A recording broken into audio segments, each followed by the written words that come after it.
আমার নাম সাধন মহন্ত, বাউল সঙ্গীত গান আমি করি। আমার এই গ্রামেই বাড়ি। চারিদিকে গ্রামেগঞ্জে একতারা নিয়ে নানা ধরনের যন্ত্রপাতি নিয়ে গান গেয়ে এতদিন পর্যন্ত এগিয়ে এসেছি।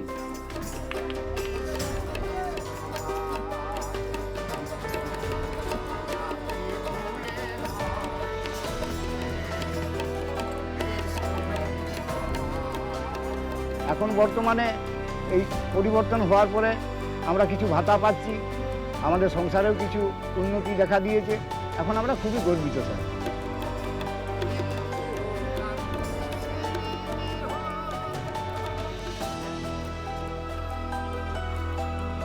Real stories, real Bengal. জনগণের ক্ষমতা, বাংলায় চাই মমতা। উন্নয়নকে আরো এগিয়ে নিয়ে যেতে জোড়াফুল চিহ্নে তৃণমূল কংগ্রেসকে ভোট দিন।